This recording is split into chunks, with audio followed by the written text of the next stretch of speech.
So I repeat. How can I be homophobic? My girl is gay. Are you? Good to go. Good to go. Mr. Sibanda, are you? Good to go. Yes, sir. Dan, let's go, bro. Let's go. Let's get cracking. This is a busy man. He's got places to go, people to see. Let's roll. All right. So this is what we're gonna do, Philip. We start with Tinashe, and then we'll do the rest of the show after we're done with him. Yes, that's what I assumed you were gonna do, Dan. Great. Ladies and gentlemen, boys and girls, we do big things on this podcast. We done been telling you this is two broke Twimbos. And today we have the pleasure and the grace of being graced. Man, this sentence did not turn out the way it was supposed to. And the point is, we've got Tinashe Sibanda, aka Bantu, aka formerly known as T-Collar, aka Big Man Tings, doing his thing in the building, all the way from LA, Los Angeles, where he's been, he was just telling us a story about how he was hobnobbing and rubbing shoulders with A-listers in Los Angeles. Ain't got time for you small people out here, so you should be grateful that we're getting such big names on the podcast. What's going on, man? What's up? How you doing? I feel like anyone in the know, like people who know what's up, like right now they're like, oh, Jeff, we got this dude on the podcast. But like, you're still kind of like a well-kept secret from the people who don't really know what's up. You know what I mean? Yeah. We're gonna fix that, man. We're gonna fix it. So to introduce you to this gentleman, he's a Zimbabwean who, when he was very young, like many other successful Zimbabweans, decided to go and apply his talents, his craft, his abilities, his work rate, everything outside the country. Moved to LA, established himself as one of the most sought after songwriters and producers by some of the biggest names you can think of. Even back then, I remember, you know, we'd be hearing the rumors of, bruh, this Chris Brown song was written by a Zimbabwean, bruh. You know what I mean? It was like, you're lying, not for real, you know. And then you start hearing that it's not just Chris Brown, it's, you know, Kevin Gates. Although I don't know which Kevin Gates song it is. I actually find that funny. We must talk about it. And then Emma Mans gets featured on the FIFA soundtrack, and now he's doing his own songs, and he's featuring on Grammy Award-winning albums and Grammy-nominated songs, and the soundtracks of some of my favorite movies. So clearly, you've been doing things, man. So we are very honored to have you on the podcast. Thank you for coming.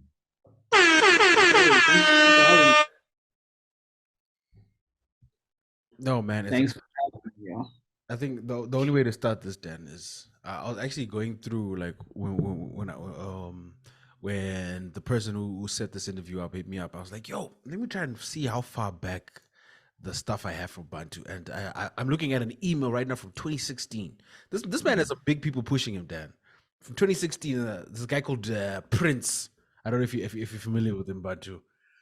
And yeah, following the email from Prince, there was another email from Taponeswa, and she was like, "Yo, you need to push this." And I was like, "Oh, okay, let's give it a listen." Oh, there's a bit of a movie in this one. Oh, that was my first song out. Yeah, this is what was getting pushed. Waking up in the morning, we are different people, higher than the airplanes and the egos. Now you're touching my body, and you make me feel higher than the holy men in cathedral. We could get away, we could get away, we could get away. And I was like, yo, I like the vibe of this, but at the time I was running a hip-hop blog. I was like, I don't know how to place this, man. And I even think I might have emailed you once or twice, but I forwarded your stuff to a few other people. But to see where you started and where you're at now, I'm just like, wow, man, you've been grinding, man. You've been hustling. Yo, you know what's crazy about that song Holiday and just like that era. You know, you said you were running a hip hop blog and you didn't know where to place it. I had that same conversation with like the heads of Spotify. Like they were literally like, bro, your music's crazy. We don't know what playlist to put it on. Like, it's not quite rap caviar, but it's also not quite African heat, and it's not quite hot rhythmic, and it's not quite and you know, it's funny, I was just talking to my cousin about this yesterday, and sometimes being early is is an uncomfortable thing, because I feel like now everything I was doing makes sense. You know what I mean? Like now that African music has exploded all over the world, like suddenly I don't look so crazy. Um, and even like for me, like Afro pop and that sound was like there wasn't too many people doing it at the time. Like I can't think of too many people like when I go back to 2015, 2016. So yeah, man, it's so crazy, and for me it's just like it's amazing to see where things are at right now, because now it's like if you see a name, an African name on any playlist, like whether it's the dance playlist, the hip hop playlist, the pop playlist, the rock, like it doesn't matter anymore. You know what I mean? Like it's just like it looks like it belongs there. If you see Burna Boy on today's top hits, you're like, oh, bet that makes sense. It So wasn't always like that. it wasn't always like that, and so for me, it's crazy, because there was a lot of frustration with stuff like that at the beginning, because I'm trying to do something and I'm like, guys, but like people like the music though, this is the vibe, and people are like, yeah, we know, but where do we put it?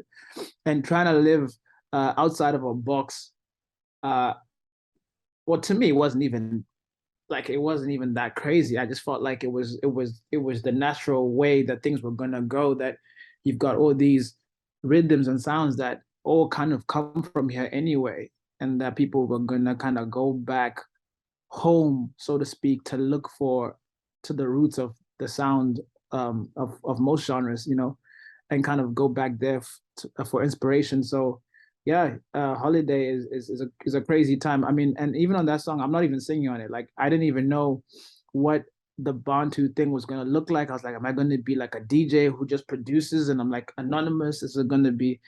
And yeah, it's crazy to see even just how that's kind of evolved over the years. So there's so many directions this can go, and I know Phil is also itching. Yeah, I called Firstly, him. okay. You can ask. I just wanted to sort of, my guy Phil and I are both very interested in like the nerdy stuff, the music business stuff. So for you saying, for example, yeah, I was talking to heads of Spotify, like already I'm like, whoa, let's not just pass through that. How are you dropping your first single and you're there? You know what I mean? So we'll get there. But yeah, Okay. feel free to dive into the weeds, man. We in this podcast we sometimes talk about some of this nerdy stuff, and like I would love, and I know our listeners would love to hear some of the behind the scenes stuff. Like how do you kind of get to a particular position, or get in a particular meeting, or get a placement, or how do you get on 3 freaking FIFA songs? You know what I'm saying? It's 3, right? Uh, something like that. Yeah. But yeah, no, it's every single thing that happens has a story, and it's I feel like the route I took is very different from like most people, right? Because for example, you said at the beginning, you're like, okay, like some people know your stuff, and then a lot of people don't. Um, and it's interesting to me because I was raised and born in Zimbabwe. I was there until I was 18. I go home every year. Like I'm like more Zimbabwean than like you know what I mean, like than most people. Like my parents, my cousins, like everyone is still back there. But it's crazy because I feel like the the more I progressed in the music industry, I was the less people could relate or felt like I was one of them. You know what I mean? Mm. And it's like this thing that happens that it's like it's tough because I was actually talking to someone about this last week, and I was like, man, I don't know how to like fix it, but there's so many Zimbabweans that are doing incredible things in Zimbabwe, around Africa, and around the world. And sometimes there's just this information lag. You know what I mean? And it's like, I don't know. I mean, it makes sense. There's obviously a lot going on in Zimbabwe, and sometimes like it's hard to like focus on different stories and different things when things are difficult. But I think for me, it's like when I was growing up, I wish I had like I wish I could be like, yo, there's this Zimbabwean guy who's like signed to Liverpool and is now playing for Liverpool, or there's this like Zimbabwean actress who's in like Marvel movies, and so maybe I can be an actress. or an actor, or there's this Zimbabwean singer who's like on soundtracks. Like I feel like we've got a lot more of that now, Mm. and I think on the storytelling side of things, or at least there's a bit of a gap, between like people finding that out. So it's almost always a surprise, like, do you know Ningi Zimbabwe, the guy from Bridgerton, Zimbabwe, and it's like you're like, wait, really? Like, how come I don't know this? Because I feel like in most cultures and countries, they are so good at their storytelling.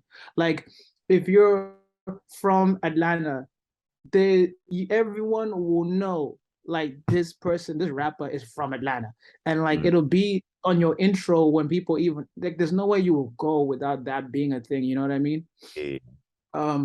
And so yeah, I think that's something that for me it's been something I've become passionate about, and that's why like anytime I get to speak to people like you or whatever, I definitely want to break it down, because it's a lot like I was in Zimbabwe, 16 years old, telling people like, yo, one day I'm gonna like be in LA, I'm gonna be producing for the biggest people, like I'm gonna be working with all those people, and people are laughing, dying, couldn't like just be like, this guy has lost his mind, yo. And by the time I was 24, 25, I'd done most of those things. So it's like, to me, like the only trick genius thing here was just that I was crazy enough to believe that I could do it.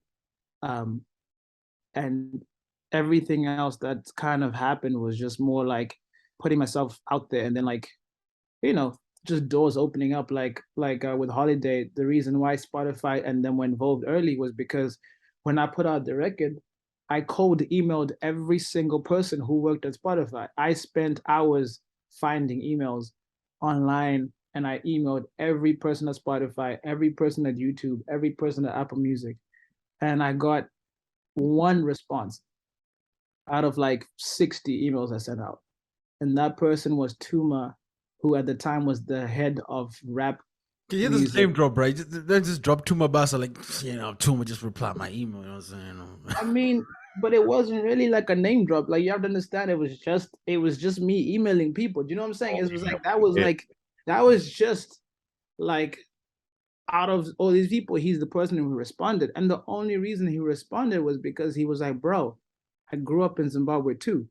So that's where we bonded. Again, I didn't know this. And this is what I'm saying is like, you would find we have more allies out there, but we don't know. So you've got the guy who's created Rap Caviar, the biggest hip hop playlist in the world. And he grew up in Zimbabwe. So it's like, damn, like if I had this information, it would be encouraging. That was just something I encountered, you know what I mean?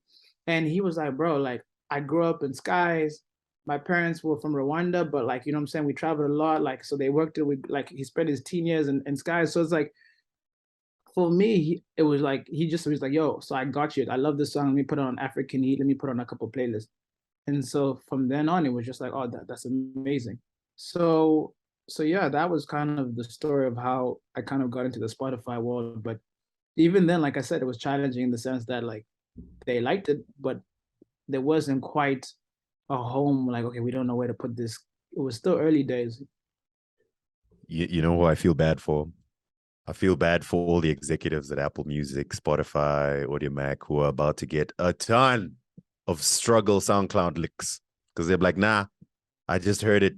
That's what Bantu did. So, I'm gonna do the same. You don't think they get those already?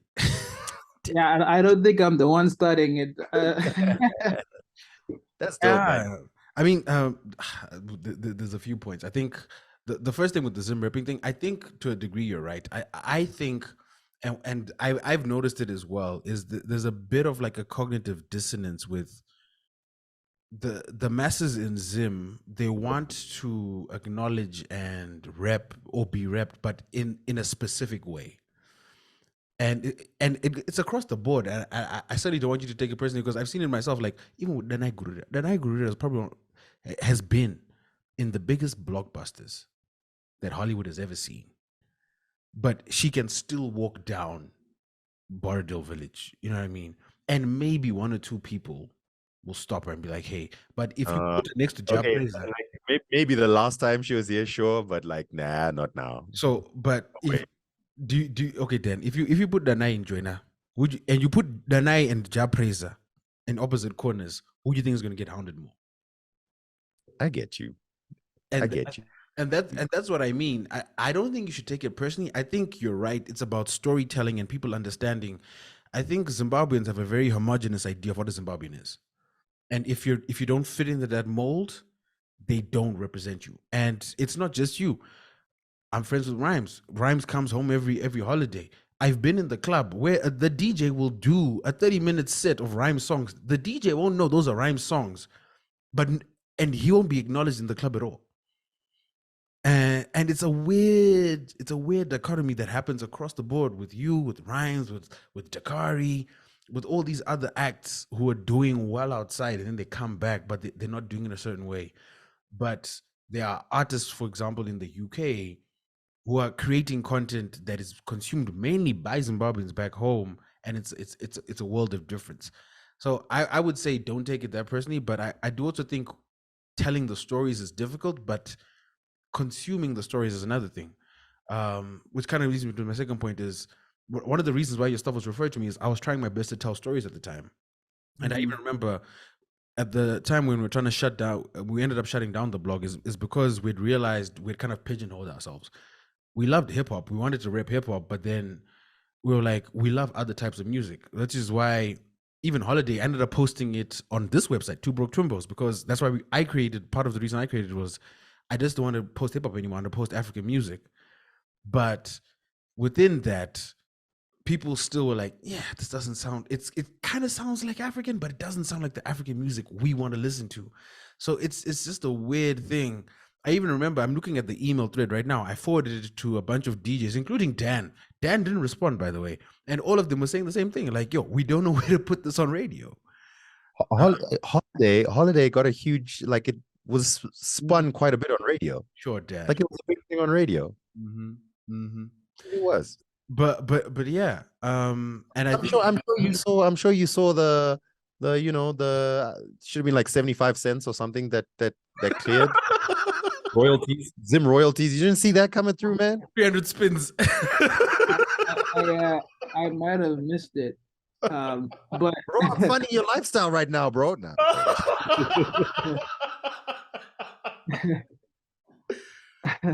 Nah, but the thing is, here's the thing. It's not even that I take it personally, right? I actually have no issue with it. I just think that for every Zimbabwean that does love their job praiser and their local thing, you know, there also is the other side of it where we are like a very diverse people, you know what I mean?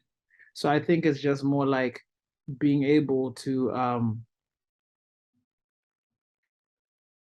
you know, like once you start like looking at, like in 2015, if you asked me what's the height of Afrobeats, how far could it go, where do people like it, right?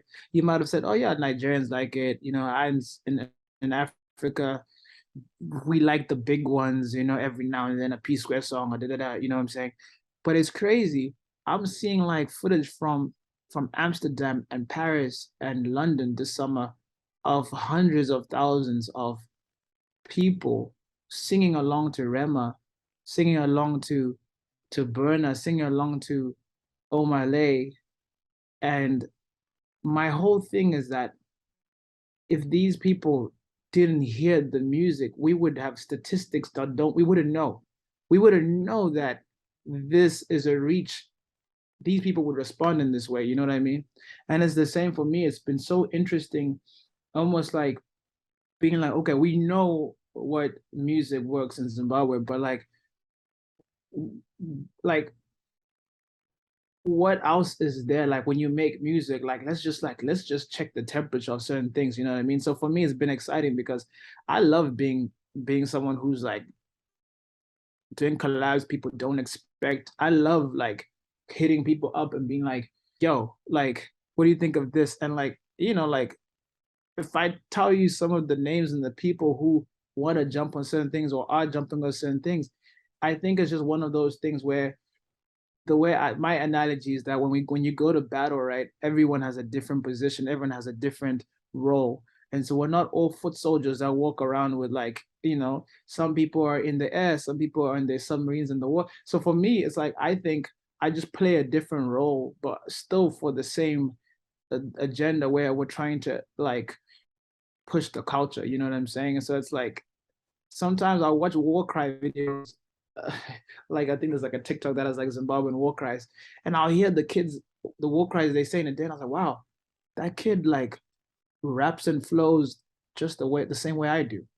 Like his like mannerisms and the things he's saying, like, oh, I see where I got it from. That's part of the way we think and the way we do stuff. I'm just finding ways to put it in music. So it's yeah, I think it's unfolding and I think it's exciting. It's an exciting thing to be a part of something that's new and growing, you know what I mean, and undefined, because I think we do get the chance to be like, what does Zimbabwean what do Zimbabwean artists sound like and what do they do? And it's like, I don't know, let's find out.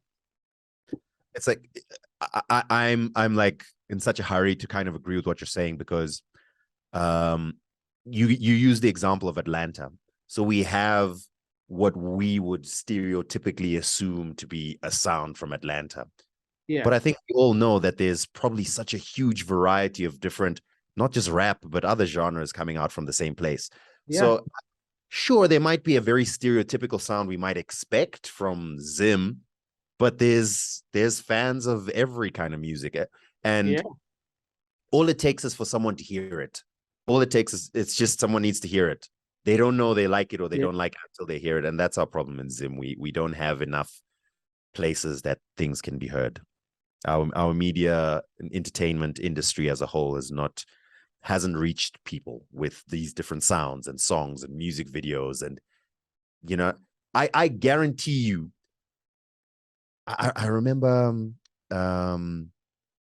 there was like a thing that I was doing with the gaming community in Zim, and we were discussing statistics, and no one had any raw numbers, but it was like everyone knows, by far the most played video game in Zimbabwe is FIFA. Yep. So they'll be talking about it was basically conversations about we want to try and get like the community of people and try to sort of build it and find out who's playing and how are they playing and blah blah blah blah. And that's so interesting to me because there are probably hundreds of thousands, if not millions, of people who are probably sitting vibing to your music, and they just have no idea that it was a Zimbabwean. It was two Zimbabweans who made Jackie Chan, or it was you know what I mean? No one, they don't know. They just be sitting there real quick, right back. Who's the right back you're referring to? Anyway, that's not important. So I figure it's just a matter of it being there for people to see. Like if they saw the music video and they saw you guys with the Zim flag in the music video, they'd be like, "God damn, who's this?" And then you're trying to find out who's this person. And so our problem is the story hasn't been told. There's probably a lot of Zimbabweans who've watched Avengers Endgame and Infinity War, and they don't know that Okoye is Zimbabwean. Although I feel like noise has been made about it, but they probably don't. Yeah. So, right, man. Dan, we've got a little distracted because we haven't even got to the story. we just talking, man. We're just chopping it up. You know what I'm saying? So, you spoke about your drive when you were a kid. What was pushing you to have these lofty dreams and lofty visions of moving to LA in your teens? I don't know.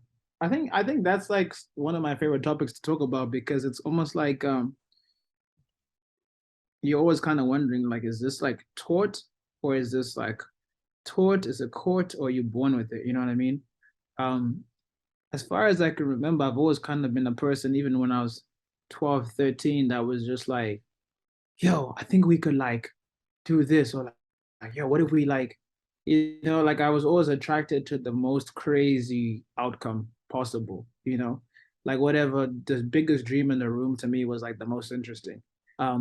and I was also obsessed with like reading about like I loved business. I read all the business books. I loved like anyone who was great at anything. I was always a fan of, whether it was music, sports, anything like that.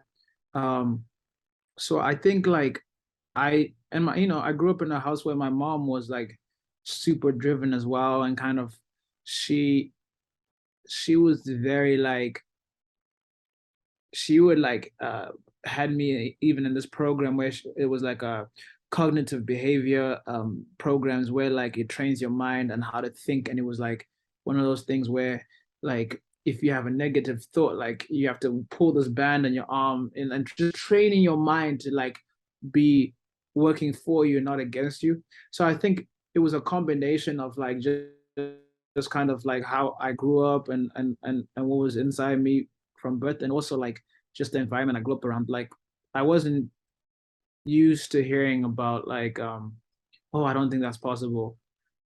It was always like, let's see how far this thing can go. And so even when I got to America, it was like, let's see. And then even when I got to LA, didn't know anyone. I was like, let's see how far we can go. And after 5 years of like 5, 6 years of producing and producing for everyone who was on my list of, if I could produce for these people, I've made it. And then I did it. And then I was like, dang, I'm still 26.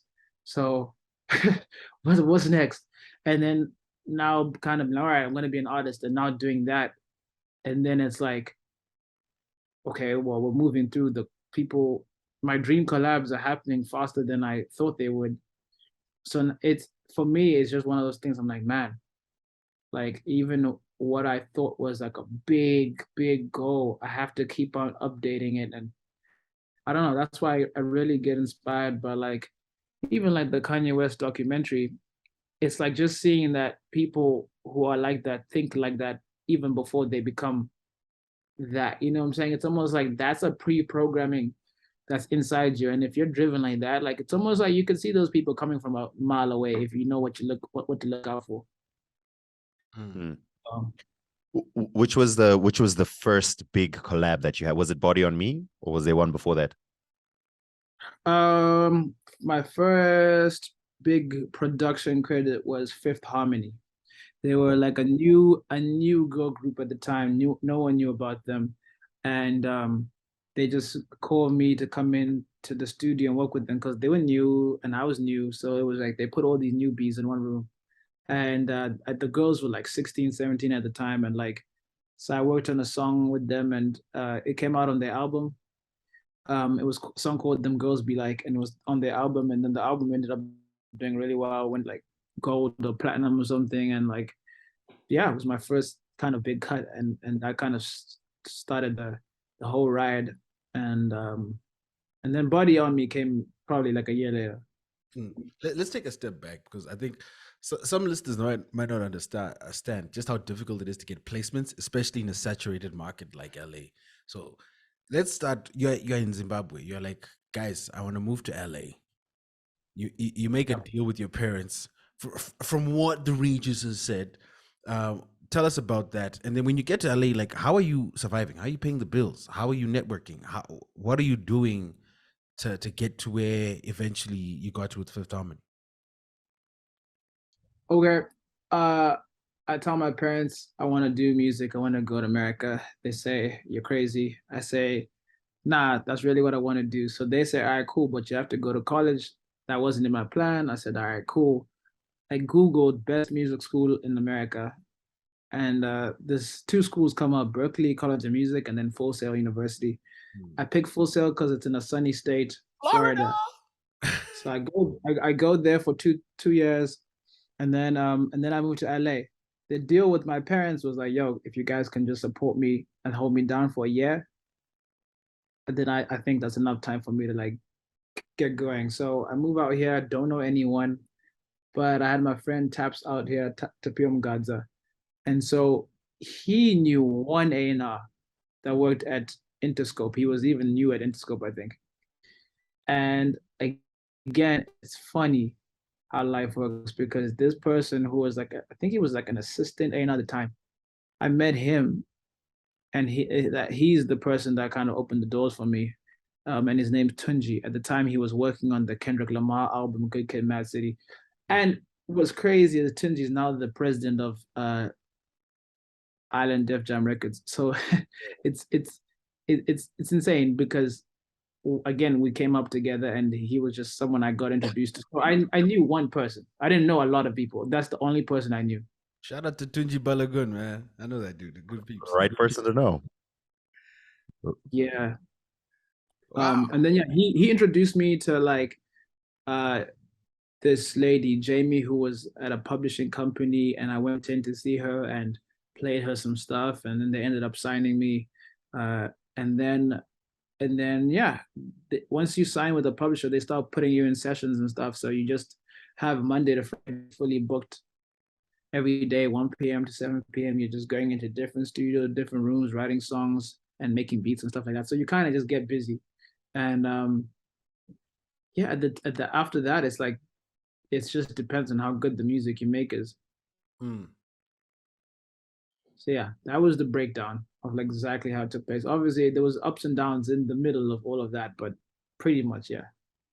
It makes it sound so easy, you know, just so easy. Yeah, I'm saying just like, then, just, I mean, then I got signed, and then, then I was booked, and then it's Fifth Harmony's album. Man, that's dope. I love hearing these kind of stories of like how all this stuff happens, because we don't see that, right? We just see you now releasing your mega remix with Big Lotto on your song, but we haven't seen like the build up of getting to this stage. So it's dope. I love hearing these stories. Tell me about placements on things like the FIFA soundtrack, and were you deliberately trying to make that kind of sound, or was it like your publisher and whatever that just happened to find like these are the songs you're making, they would be perfect for this and this and this? Well, with Jackie Chan, like that one's a crazy one because actually it was a joke. Like it was me and Chai, we were just joking around and like we were like, oh, let's just make a quick. We were like, sometimes we do this. We were like, okay, let's make a quick song. 20 minutes, we have to do a song and then we have to be out. So I remember freestyling the mic and I just sang like, she hit me with the Jackie Chan, swish, swish, wash, wash. And he actually laughed. And if you listen carefully to the song, you can hear him laughing in the background. I kept that. That was just like the raw take and I just kept it. And it was one of those things where like we made the beat in like 10 minutes. We started singing it and I thought it was special once we were done. I was like, dang, this is kind of a vibe. And so we shot the music video. We just flew to New York City and we just ran into Chinatown and just like guerrilla style, just shot the music video. We were there for 48 hours and then we put it out. And what was crazy about Jackie Chan is for 3 months, nothing happened with the song. It was stuck on like 500 views, no playlisting love, no one cared. It wasn't doing well. And we were like, dang, I thought we were onto something. Like it felt like it was a vibe. And so that was like tough, you're just kind of like, all right, man, okay, I guess we'll just make another song, keep it going. And then we got a call one day this was actually from Chai's publisher. And they were like, yo, that song Jackie Chan? We just played it for the music supervisor from EA Sports, and she likes it for FIFA. They want to put it in FIFA. And I was like, what? And what's crazy is I actually found like a piece of paper where I'd written down some goals, and I was like, I want to have a song in FIFA. It was like that, something I wrote like a year before. And so they called and said that, like, yo, I want to put in FIFA. I was like, man, that's crazy. And so anyway, I think a month later, FIFA comes out, and day one of FIFA being out, the streams and the views for the song just shot up like boom. And they went from having 500, 1,000 plays to getting like 5,000, 10,000 a day, 20,000 a day, 30,000 a day. It went viral. It was number 15 on the viral charts in Netherlands, number 12 in England. And honestly, that song just took off and had a life of its own after that. And now it's like probably one of our biggest songs. And still today, like 3-4 years later, like I've been places and people just say swish, swish, swash, wash. I've seen people imitating the skit in the beginning. Like it's like a cult, like it's one of those things where it's like, man, I can't believe it's on every single, like these are the best FIFA songs of all time. It's there. And So that was a crazy experience. Even people putting two and two together, me saying real quick right back, that it had nothing to do with soccer, nothing to do with football, but it's just funny that that's what it ended up being, like such a perfect song for it. So yeah, those are kind of the magical moments that can happen with music, like how a joke turns into like one of the best FIFA songs of all time. Like we were just lucky to like and really blessed to have stumbled on that one. I was gonna wait until after the interview to try and listen for the laugh, but I can't wait anymore. I'm sorry. I gotta hear what.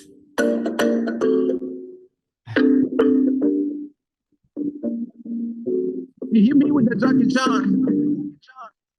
Trees, fast. I hit it with the yes, I can. Real quick, right back. I know what I'm gonna do. New with brand new. So hit me with the Jackie Chan. Trees, fast. Girl, I hit you with the Jackie Chan. Ring. The mother Yo, this is a banger, yo. Here's a banger. Yeah. Again, I was exactly in that position because I used to play when I was like young, obviously with my brothers and whatever, but I'd stopped playing FIFA, you know, grown life hits you. FIFA, this was 17, right? 18, 19, FIFA 19. I think 19. Somewhere there. That was like I haven't played this in years. I'm just gonna start playing again. And this was my jam, yo. I had no idea who it was. This was just my jam on FIFA. Like, hey, she hit me with that Jackie Chan. And then around about that time, I was in charge of playlisting for radio. So we were trying to introduce more and more different, because we wanted to introduce Zimbabwean songs, but that weren't the mainstream sound. So we were deliberately looking for this kind of thing without like really thinking that this is what we were looking for. And the moment I found out this, I was like, this was made by Bantu. Are you kidding me? So this was like, it started charting and whatever, and I was like, yo, this song came out like a year ago, but it's all good. It's all good. That's amazing. That's the thing with music, is like you can make it now and in 2 years it starts catching, you know, like it's like you really learn how to like let go of any you know what I mean? Like I don't know what's gonna happen with anything I do. The way I look at it, it's like a little child. Once you make it and you put it out there, you're saying bye-bye, and it's like it's gone. Whatever LA is happened. already rubbing off on you. No, don't be leaving children out there, but what the heck, man? Just a few, not many, please. Yep. These are all my song babies. Yeah, no. So it's cool. Sorry, just one more question. Going back to Holiday. Holiday was featuring Shungudzo, and you've done a lot of stuff with Shungudzo. Did you have like why was there so much synergy in the beginning? Did you guys like link up and have a vibe going, because you've collaborated with her a lot? Yeah, well, it's crazy. Like, again, it's that whole thing of like you meet a Zimbabwean that you guys meet, and I think we were both like, I don't know, 25 at the time, and you just meet and it was actually our manager, my manager, who was like, yo, this is a Zimbabwean girl, you should meet her too. And I was like, oh yeah, for sure. We met and we got in the studio, and the first song we ever made was Holiday. Like we met like a stranger, like two strangers, and we made Holiday. So it's like, for me, it was just like, it was instant. But that's the thing where I'm like, it's not random though. She wasn't Nigerian, she wasn't from South Africa, she was Zimbabwean. And I think there's something that's like definitely the way I feel like Zimbabweans are really melodic, and there's a certain thing, I don't know what it is yet, but yeah, I just kind of like, we hit it off in that sense, and we just made, like when we make music, it's so easy. Like it takes us 20 minutes, we're chilling, and every single time it's like big song. So yeah, it was one of those, we just started rocking together, and I was actually just in the studio with her like maybe like a month ago, and we made a new tune that's so crazy that like it might be my next single or the next one. Like, so yeah, it's cool to kind of, again, I just find myself gravitating towards people who are from the same place as me, and so yeah, that's kind of, she's amazing, and she also was very instrumental in encouraging me to sing and stuff. Like when she met me, I was kind of like just hiding behind like production and the beats, and she was like, "No, you have a good voice, keep singing." I was like, "Please, Yeah. please don't lie to me." Yeah. Hey, actually, Dan, we actually need to get Shoes on the show. I actually remember because when you had sent me the holiday, I hit you up and was like, "Yo, who is she?" And I remember you were like, "No, she just wants to stay anonymous. She's not trying to be out there or whatever." And I was like, "I bet." Then the next thing I see Shungudzo on the 50 Shades of Freed soundtrack. I'm like, "Wait a minute, is this the same person?" Yeah, it's crazy, and that's again what I'm saying is like she was writing for like what's that girl group called, the UK one? Um, Spice Girls. Little Mix. I think. Little Mix, yeah, she was writing. She wrote one of their biggest songs for them, and it's like, and then she was again just like doing like soundtracks and working with crazy DJs, and I was like, guys, this is one of ours too. So like, I mean, there's so many Zimbabweans doing incredible things around the world, and so yeah, she's someone I will always support and always collab with. Yeah, that's what's up, man. That's what's up. So you've got a laundry list of big features. What was the first, if any, time you're in the studio and you're like, "Oh my god, I can't believe this is so and so"? Um, Probably when I was in the studio with Adam Levine, the first time. I was actually working on Maroon 5. It was a song for his album, a song called Whiskey. And it was something I'd written for him. And I remember they were like, "Oh, he's recording it today." And I remember going in the studio. When I walked in, he was already in the booth cutting. And then he came out and he was like, "Oh my God, Bantu, like, so good to meet you. I love this song." And I was just like, "Man, this is the guy that I grew up listening to. This is weird. Like, this is crazy." But again, what also happens the more and more you're like working with these people is like your brain has to make these things normal so that you don't lose your mind, right? So it's like you have to catch up to the reality, like that, like, okay, the imposter syndrome has to leave so that you can function well, because you're not, I can't be also like starstruck and be like, "Oh my God," while I'm supposed to also be doing like writing a song or like making a beat or whatever. So I think it's like eventually it just became a thing when I was like, "Man, these are people that I grew up inspired by listening to." And now I get the privilege to be like around them and to kind of like be a part of their journey, and they can be a part of my journey. And what I bring to the table is like being someone who is from a different part of the world than they are, you know? Um, so yeah, probably Adam Levine, but I don't know. I've met a lot of like really cool, great people. That's so cool, man. I figure I would love to have an opportunity where we can actually sit down in person as well and discuss more of some of these stories and behind the scenes and what's going on with, with each of these big studios and big artists and big producers that you've worked with. I'd love to hear all of that behind the scenes stuff. But let's talk about there's two things I want to talk about. First of all, you've kind of partly touched on it because I was going to ask, like, how did you link up with Maroon 5 to get on their album in the first place? And then obviously about your most recent single, the one that you just dropped, the remix to One Light. So I take it then since Whiskey, you guys have had a great relationship.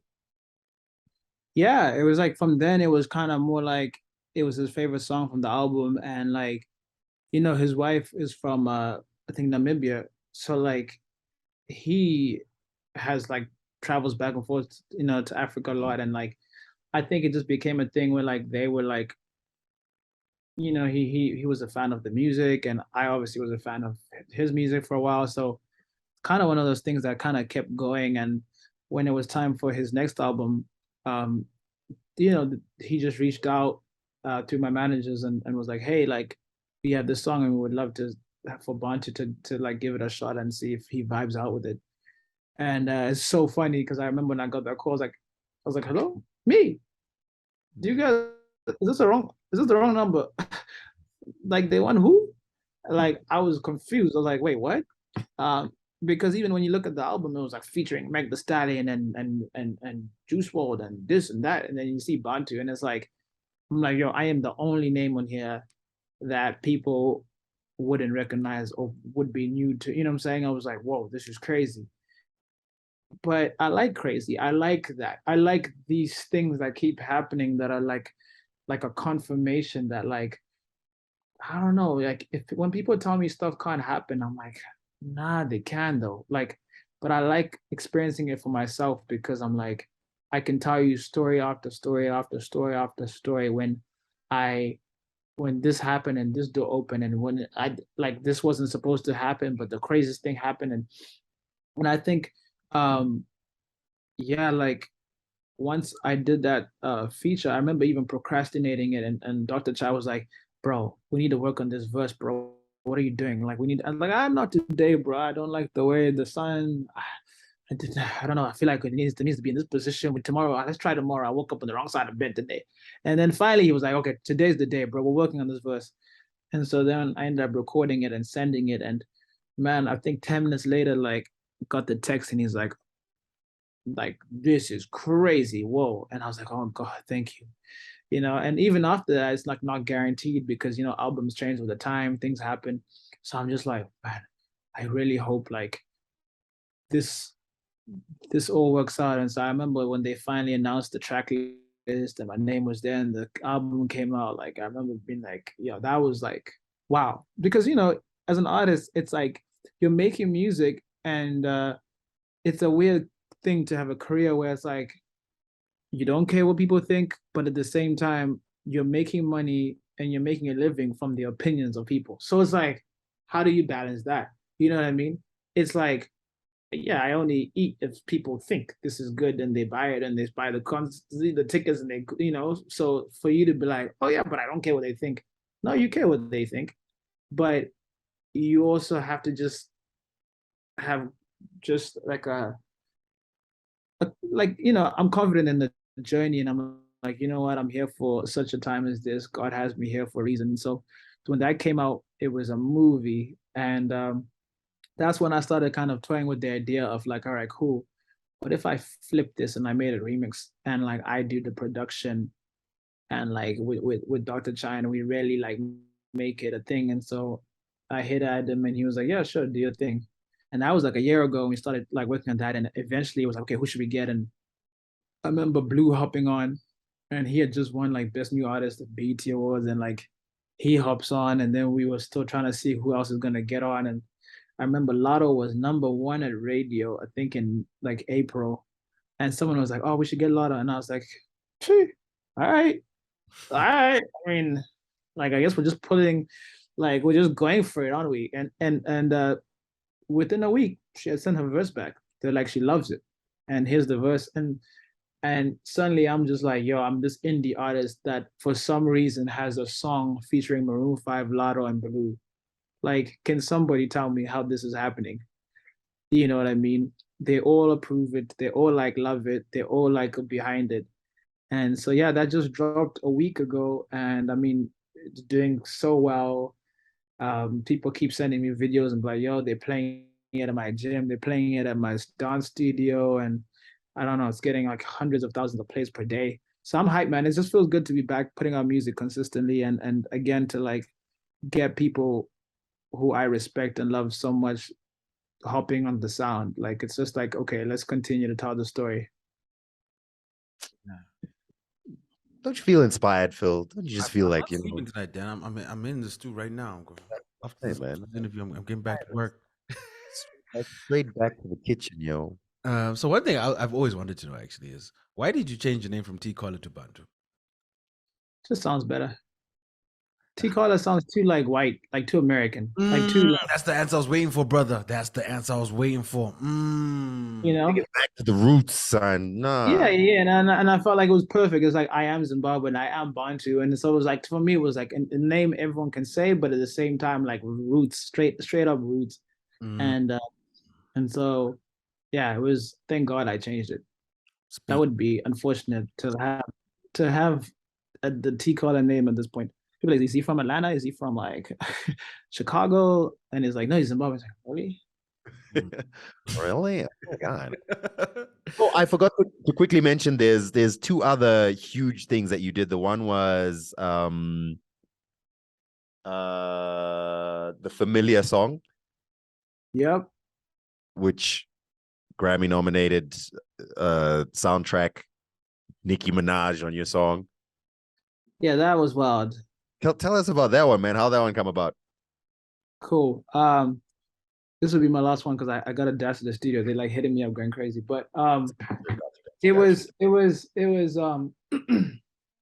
again a song I just started at home, and crazy story. This one is actually like one of my favorite stories because I think a lot of people have this like misconception, like you have to have equipment, big studio in LA, blah blah. First of all, I never do anything in a big studio.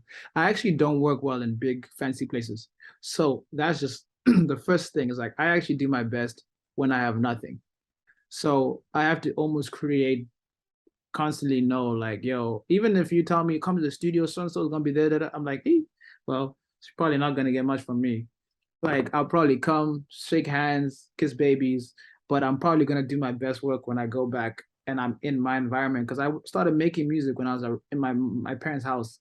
So like I like to keep that vibe where it's just like everyone's walking around doing their thing and I'm just like in the living room with my headphones. So that one was like I was late at night, I was just working on ideas and Chai was out somewhere. And I remember calling him like, bro, you have to get back now. I think I just made us a hit. So he was like, all right, cool. And he knows when I send the bad signal, it's usually serious. So like he got back and he just helped me with the lyrics. We fleshed it out, made the beat, finished everything. And as I was kind of starting to record it, and actually like my neighbor was like next door just banging like it, and then I was like, oh man, it's like midnight. So I was like, let me just put it down, I'll whisper it. And like because I was whispering, I was like, let me just put it in my phone and I'll just send it to my laptop. So I whispered, I was like, Father, Father, unforgivable. And the reason I'm whispering is just because I was like not trying to wake up anyone and he was already pissed and stuff. So I do that in my phone, I send it to my laptop, and yo, that ends up being the version that is in the movie, is that Nikki gets on, is on Spotify, is the version with over 200 million streams, is through my iPhone, me singing through my iPhone, not recorded in some studio, wasn't even a microphone, like it was like an iPhone. And it was like I'm whispering because it's late, not because of vibes. But it ends up being this beautiful aesthetic and soundscape, and it ends up being what it is. And so when we sent the song out, they were like, oh yeah, they like it for Spider-Man. It's the new, like he's half black, half Hispanic. It's a whole thing and it's an animation. I was like, all right, cool, sick. And they're like, yeah, I think we're gonna get Nikki. We're gonna send it to Nikki. And again, I was like, all right, cool. I would never say it's impossible. And next thing you know, like a couple weeks later, like I'm getting Nicki Minaj vocals, and I'm like, oh my God, this is crazy.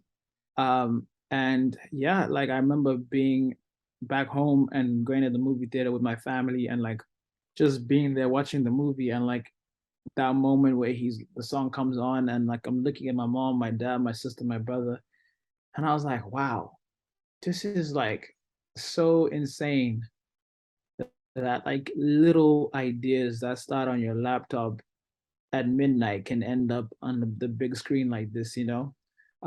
So yeah, that was an incredible time. And I remember again, months later, getting a call, they're like, yo, you're nominated for a Grammy. I'm like, for what? What did I do? I don't remember doing anything that would be no. And it's like, oh no, it's for that song, for the soundtrack. And it's like, yeah, no, it just was like a snowball effect of things, and so yeah, that was incredible and like super life changing. And to me, those are just kind of moments that usually when something that happens, I might be like feeling a little discouraged, whatever, and I'm like, you know what, this is another moment that I just feel like very. It's like God saying, keep going. Like we're just getting started. So, now it's crazy because like, I've got so many songs and collabs and working with a lot more, like just connected with a lot of the Afrobeat artists coming out of South Africa and Nigeria and UK.